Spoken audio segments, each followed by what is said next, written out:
Bendiciones, reyes y sacerdotes, para nuestro Elohim. Alabado sea nuestro Rey, glorificado sea su santo nombre. A Él sea siempre la gloria, el poder, la autoridad, la soberanía, la supremacía.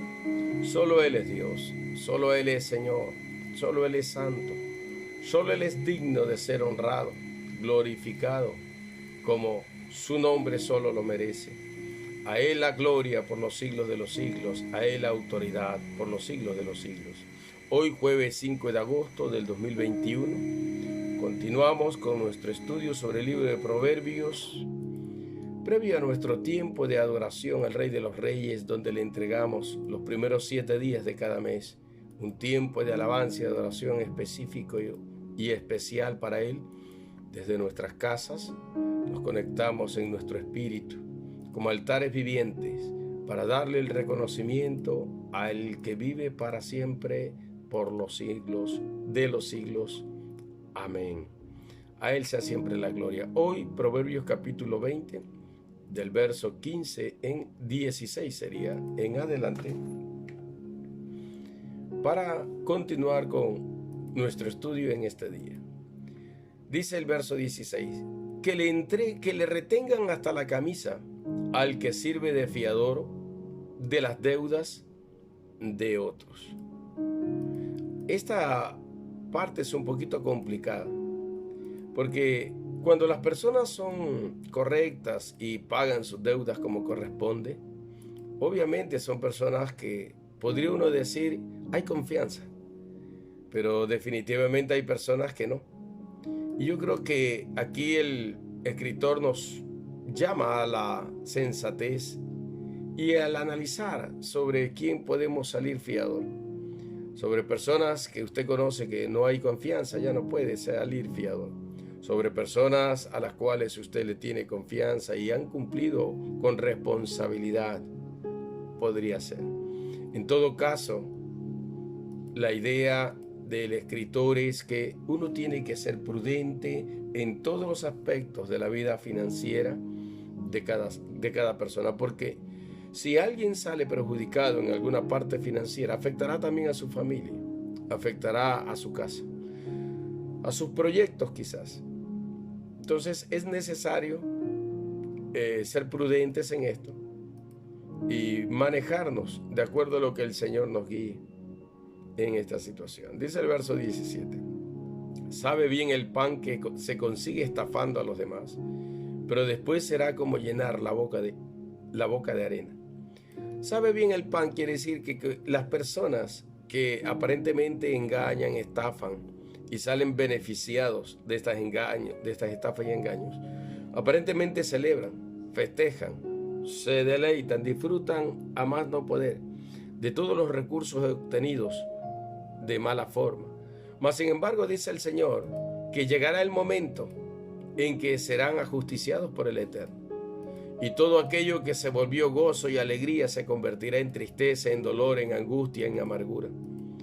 Hay inclusive personas que han realizado estafas y ahora están en la cárcel, o peor aún, están muertos. Son situaciones bien complicadas con relación a esto, pero el deseo del Señor es que nosotros aprendamos a vivir de manera justa y correcta, no teniendo celos ni envidias relacionado con el éxito de los demás.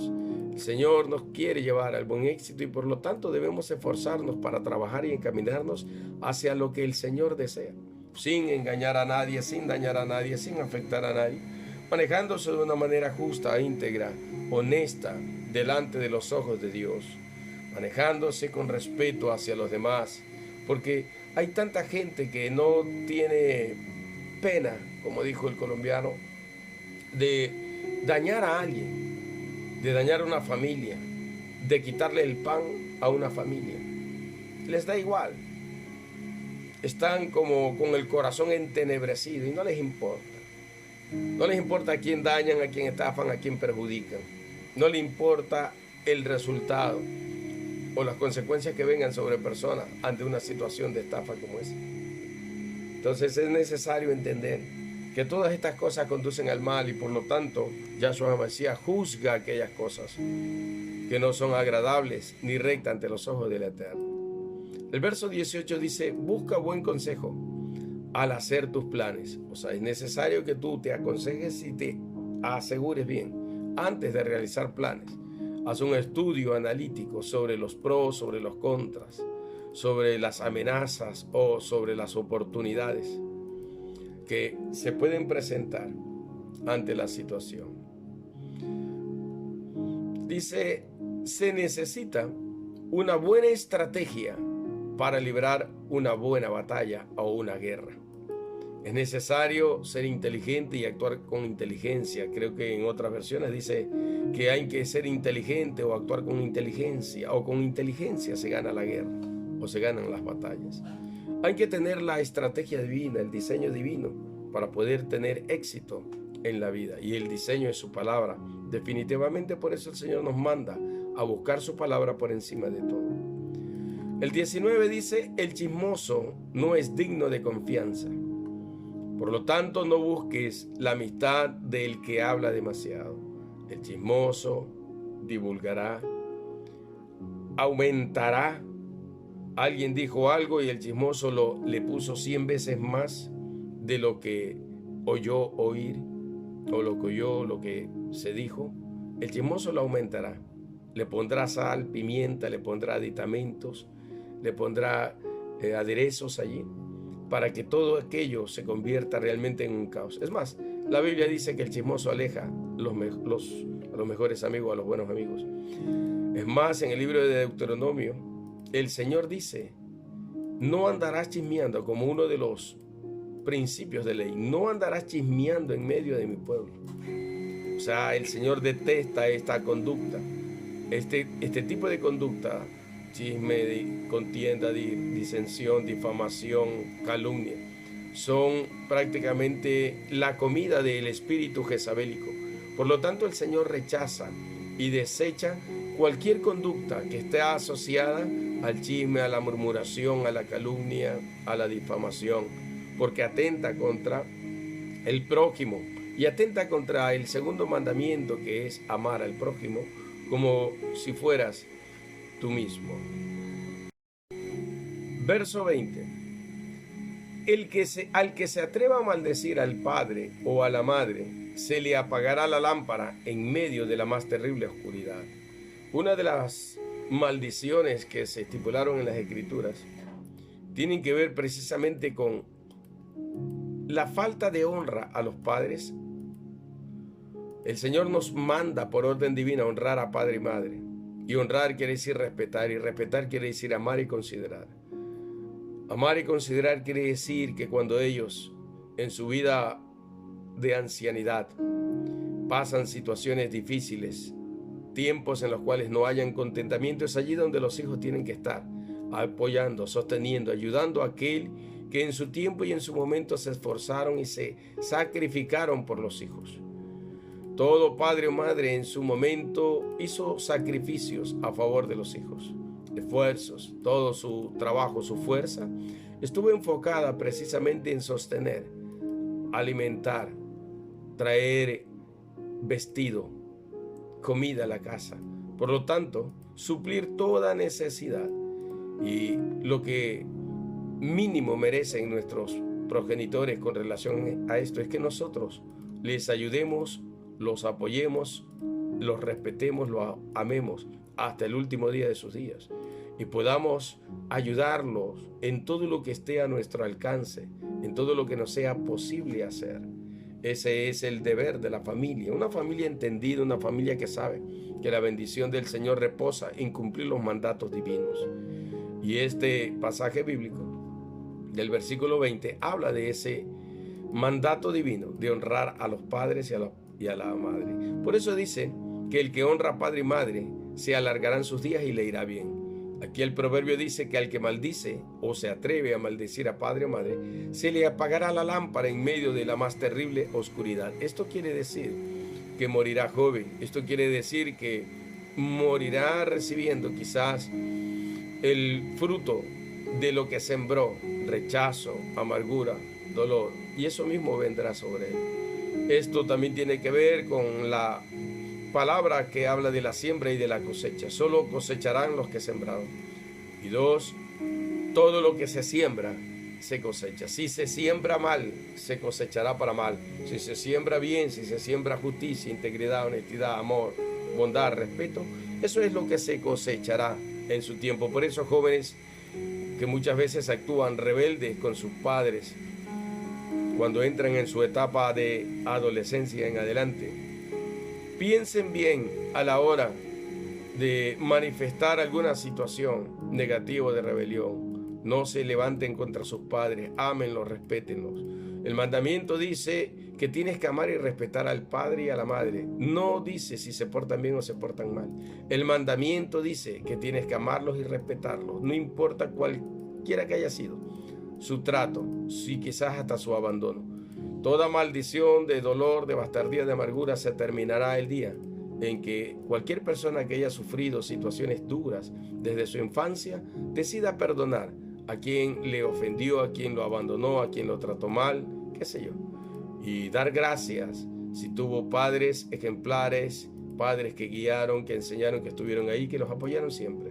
Denle gracias a Dios por ello y bendigan a sus padres. Y cuando fueren viejos, ancianos, cuando tuvieran una edad en la que ahora necesiten el apoyo de sus hijos, pues no se lo nieguen, sino que más bien entréguelo. Eso se llama hacer justicia delante del Dios viviente. El verso 21 dice: las riquezas conseguidas fácilmente no llegarán a feliz término. Al final del día, todo lo que se haya conseguido de manera ilícita, indebida, a través de robos, hurtos, a través de coimas, a través de estafas, a través de compra de conciencias, a través de engaños, a través de alguna coima en relación a la persona que está en autoridad, juez, fiscal, abogados mismos, que viven a través de este sistema y entre ellos mismos se arman sus agendas para tratar de estafar y robar a las personas que por alguna situación o calamidad, sea justa o injusta, están atravesando algún juicio penal o delictivo. En todo caso, los jueces y los abogados están llamados para hacer lo justo y lo correcto. Si ellos no lo hacen, si ellos no son íntegros, honestos, entonces tendrán que dar cuenta a Dios, porque al final del día, como dice aquí, no llegarán a un feliz término. Tarde que temprano, todo aquel que, como dice la palabra de Dios, da falso testimonio y da por inocente al que es culpable, el Señor lo juzgará y lo ajusticiará de aquello. No piense que va a salir bien librado. Tarde que temprano el Señor lo hará. Y lo peor, muchas veces las personas que obran de esta manera traen o arrastran a sus propios hijos a maldiciones. Y este tipo de cosas se puede repetir sobre la vida de sus hijos como parte de una maldición generacional. Entonces, por eso es que es mejor obrar bien, para que todo lo que sembremos en esta tierra, nuestros hijos lo reciban con bien, con favor, como una bendición, y no reciban maldiciones. Dice el verso 22, no te vengues de quien te haga daño. Deja eso en manos del Señor, y Él te hará vencedor. No vengues tú. Quita de ti toda amargura, toda venganza, todo celo, odio. Deja que el Señor haga lo que tenga que hacer. Jesucristo dijo, aguas de fuego se amontonarán sobre la cabeza de las personas cuando tú hagas justicia. Y ese ascua de fuego, tiene que ver con el hecho de que el Señor se manifestará sobre esas personas. Les hablará y hará, los tratará. Si esa persona se arrepiente, será perdonada y bendecida. Si esa persona persiste en su conducta inicua, incrédula, de maldad, de perversidad, pues recibirá las consecuencias, el castigo. Y es el mismo Señor, el Dios Todopoderoso, el que en su justicia dará a cada uno según sus obras, como dice Romanos capítulo 2.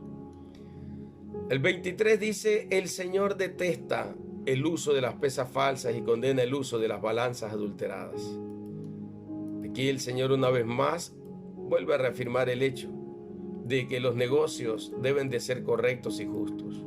El Señor castiga a aquellos que hacen negocios ilícitos, indebidos, aquellos que falsean y que utilizan engaños para sacar provecho de otros, Al Señor le agrada lo que es justo y correcto.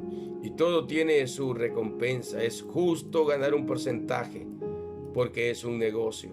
Pero no es justo ni correcto estafar a la gente o sobreponerle precios de una manera exagerada, exorbitante a los costos de los productos, porque eso sería especulación y eso implicaría también pesas falsas, balanzas injustas. Por lo tanto, el Señor nos manda a ser justos y correctos en todas nuestras acciones. Dice el verso 24: el Señor tiene en sus manos el destino del ser humano. ¿Quién podrá entender lo que pasa en su vida? El libro de los Salmos, capítulo 31, verso 15, dice: nuestra vida está en las manos del Dios viviente, nuestros tiempos están en las manos del Dios viviente. El Señor es el que tiene en sus manos el destino de los seres humanos. Él es el que determina, poniéndonos a nosotros a elegir entre la bendición o la maldición. Y nosotros debemos escoger la bendición, haciendo lo justo y correcto, santo delante de Dios. Nada de lo que le acontece a la gente en su existencia es casualidad. Todo es producto de lo que se siembra. Lo que los padres sembraron, los hijos cosecharán. Lo que los hijos empiezan a sembrar, pues la siguiente generación la cosechará o la recibirá. Nada es por el azar de la vida y nada quedará sin ser juzgado. Todo será juzgado. Por eso el Señor llama al arrepentimiento, a hacer teshuva. Teshuva quiere decir arrepentirse. Teshuva quiere decir buscar a Dios, volverse al Señor, volver al principio, volver al punto de partida. El punto de partida es Dios, el punto de partida es la palabra de Dios, el punto de partida es su eternidad, su señorío y gobierno. Por lo tanto, tenemos que volvernos al Shamayim, volvernos a Él para buscar al rostro de Dios y que cualquier cosa de nuestro pasado quede atrás y empecemos, como dice la Escritura, como una nueva vida nacida del agua y del Espíritu, nacida de la palabra y de la manifestación de los cambios transformadores del Espíritu de Dios, los cambios regeneradores que el Santo Espíritu obra y opera en la vida de las personas.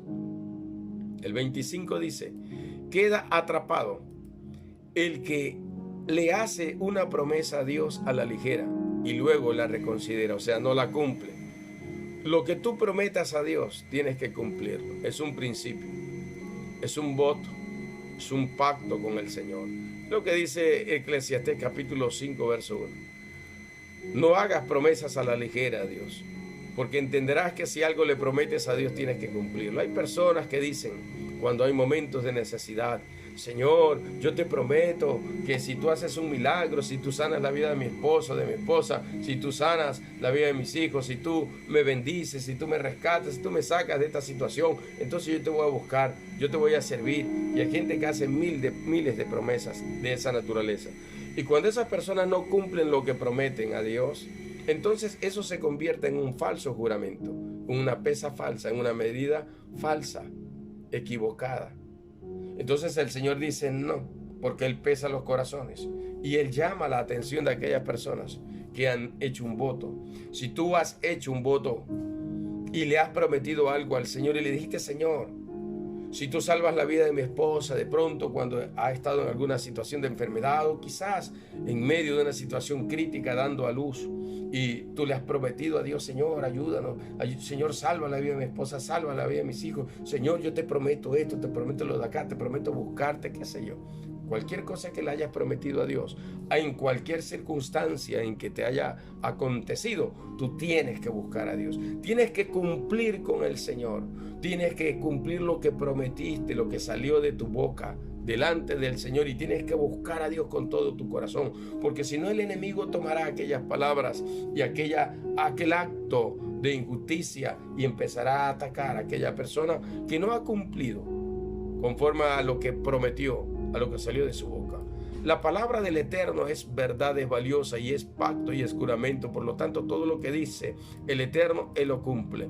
Es el mismo principio que le ha establecido para los seres humanos. Por eso es que una palabra que sale de nuestra boca es un compromiso verdadero delante de Dios y delante de los hombres. Y tenemos que cumplir con ese compromiso verdadero que hicimos a Dios. Cualquier promesa que tú le hayas hecho a Dios, cúmplela, porque eso es sabio, eso es ser entendido. Y eso trae bendición definitivamente a aquel que lo ha entendido y lo ha recibido de esa manera. El 26 dice: el rey sabio avienta a los perversos y los aplasta con la rueda de molino. La rueda de molino, el punto central, los tritura. Esto quiere decir el justo juicio de Dios. Un rey sabio hará justicia, dará a los que son justos la recompensa y dará a los injustos el castigo. Dará a los malvados, incrédulos y perversos lo que corresponde a sus acciones. Dará al justo, al santo, a la gente que busca integridad, justicia, verdad, lo que corresponde a sus actos en justicia. El 27 dice: el espíritu de una persona es la lámpara del Señor. O sea, el espíritu, lo que está dentro. Nosotros tenemos algo que se conoce como nefes o nefesú, que significa el espíritu del ser humano que está dentro, el soplo del omnipotente. Cuando el soplo de la vida del Dios viviente a través de su espíritu, el Ruach HaKodesh, sopló sobre la vida de Adán y Eva, desde allí en adelante todo ser humano inmediatamente es concebido o gestado. En ese mismo instante el soplo del omnipotente viene sobre él y le da la vida. Esas dos células que se unen, espermatozoide y óvulo, inmediatamente se unen. Hay un soplo del viviente sobre ellos, y ese es el espíritu que Dios depositó en aquella vida, y por eso esa vida vive. Y ese espíritu se convierte en la lámpara del Señor, y esa lámpara alumbra, revela todo lo que hay dentro de cada ser humano, sus más profundas o íntimas intenciones, todos sus deseos. El Señor conoce cuál es tu deseo. El Señor conoce cuáles son tus intenciones. Por lo tanto, ante el Señor nada se puede esconder. Sus ojos atalayan toda la tierra y Él sabe cuáles son tus deseos. Si tus deseos son de bien, si tus deseos son de mal, si tus deseos son corruptos o si tus deseos son santos y puros. El Señor te conoce por dentro y por fuera. El Señor te conoce desde la más íntima fibra de tu ser, desde lo más mínimo que se mueva en ti, desde la partícula más pequeña que se mueve en ti, desde la célula más pequeña que se mueve en tu vida. El Señor te conoce absolutamente todo. Conoce tu ser, tu vida, tu corazón, conoce tus intenciones, te conoce en su totalidad.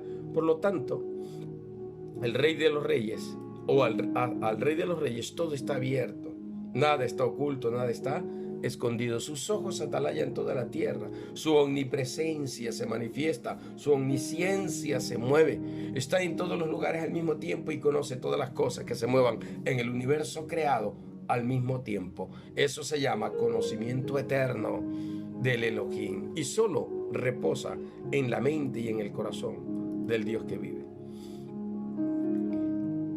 El 28 dice: si un rey tiene fiel amor y lealtad, se mantendrá en el poder, porque el fiel amor sostendrá su trono. Aquí el Señor habla de la fidelidad, el Señor habla del poder real. El poder real es el amor. La ley real del reino es el amor. Amar a Dios, amar al prójimo, son los mandamientos resumidos. 613 leyes resumidas en dos: amar a Dios y amar al prójimo, porque las leyes de Dios, 613 mandamientos, están enfocados en las dos cosas: adorar a Dios por encima de todo, el decálogo, los primeros 4 mandamientos, los últimos 6 relacionados con el hombre. Los 4 primeros nos conecta con Dios, los 6 últimos nos conecta con el hombre en nuestras relaciones interpersonales. Aleluya, qué poderoso que es esto. El 29 dice: al joven se le admira por su fuerza y al anciano se le respeta por sus canas. Esto habla de las características que poseen los seres humanos en cada etapa evolutiva de su ser. Los jóvenes son impetuosos, son fuertes, son vigorosos. Los jóvenes representan el motor, la fuerza, representa la etapa más de mayor actividad, podría decirse, de mayor fuerza en la vida. Por eso es que el consejo de Eclesiastés es que a todo joven, en sus días de su juventud, se acuerden del Dios Altísimo. Es el mandato de Eclesiastés, que se acuerda del Dios que vive para siempre. que en cada etapa de tu vida, cuando eres niño, cuando eres joven, acuérdate. ¿Por qué hace un énfasis especial cuando eres joven? Porque cuando eres joven, a partir de los 11 años, entra en la etapa de la pubescencia, pubertad, de allí pasa a las siguientes etapas juveniles.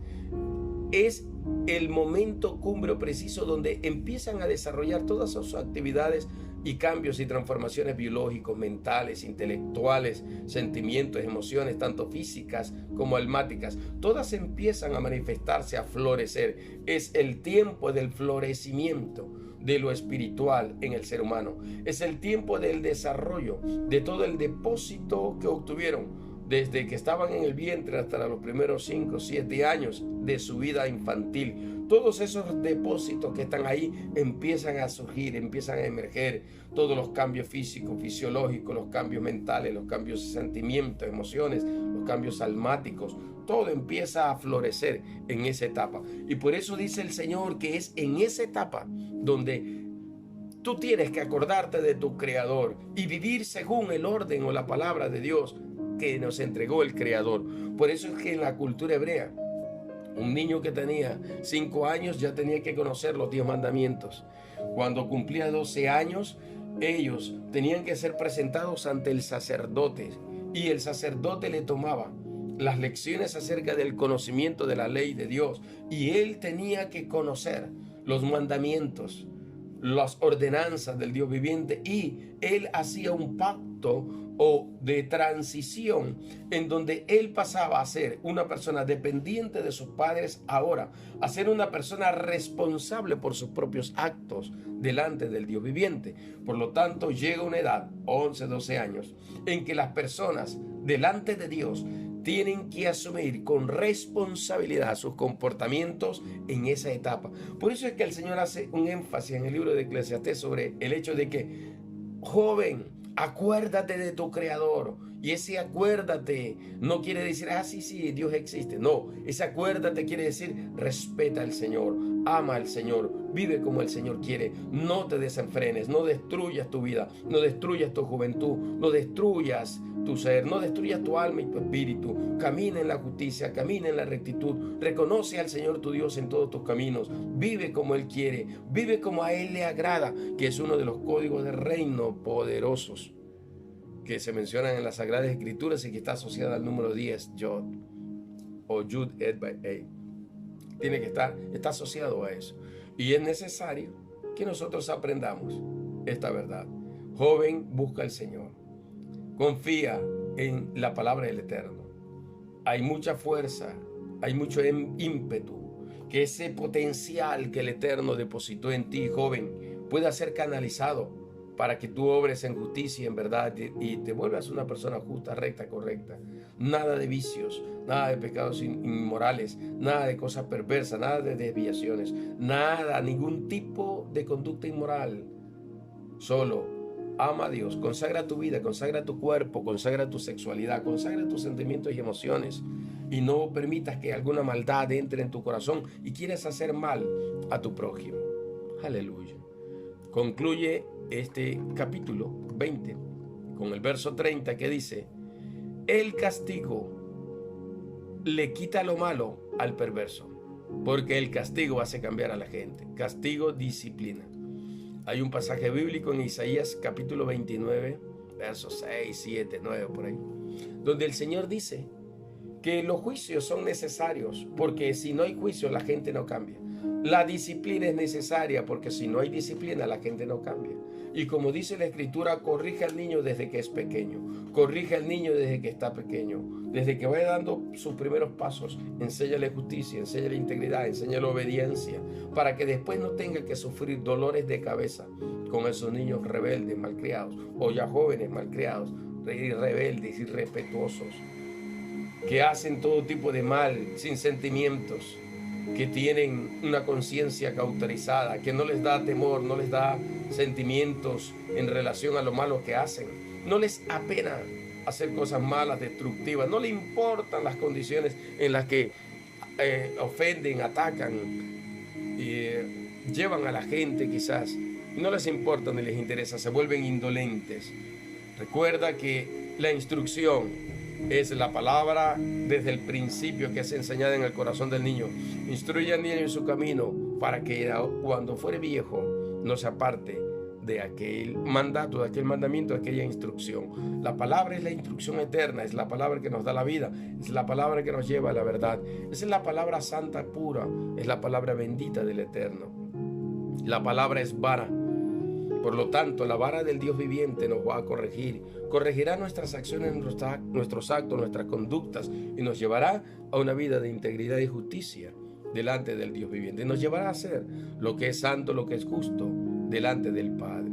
Dios definitivamente es bueno, extremadamente bueno, diría yo. Digno de supremas alabanzas, digno de ser honrado y bendecido. Honra, glorifica a Dios, adora al Señor, bendícelo con todo tu corazón. Que tu hogar sea un lugar de luz, de orientación, de guía para tus hijos. Que tu hogar sea lleno de la gloria, la presencia del Dios viviente. Adora al Señor en tu casa, porque si en ese lugar, en tu casa, se adora al Señor, el Señor enviará allí su favor y su bendición. Desde el lugar donde se adora al Señor, allí el Señor responderá. Si tú lo adoras en tu corazón, Él vendrá a tu corazón y se manifestará. Si tú lo adoras en tu casa, Él se manifestará sobre tu casa, sobre tu familia, sobre tus hijos. El Señor lo hará. El Señor se manifestará de una manera gloriosa y extraordinaria sobre ti, sobre tu vida. Por eso es tan importante conocer y manejarnos con sus fieles palabras, con sus principios eternos. Es necesario que cada uno de nosotros nos movamos haciendo lo justo y correcto delante de sus ojos y lo amemos. Adore al Señor, levanta un altar en tu casa, glorifica al Padre, dale honor al Señor, y desde el lugar donde se invoca su nombre, desde el lugar donde se lo dice, te amo Padre, Abba Padre, desde ese lugar el Señor manifestará su presencia y sus dimensiones gloriosas vendrán a ti y tocarán tu casa. Aleluya, te bendecimos, mi Rey, hoy y siempre. Amén.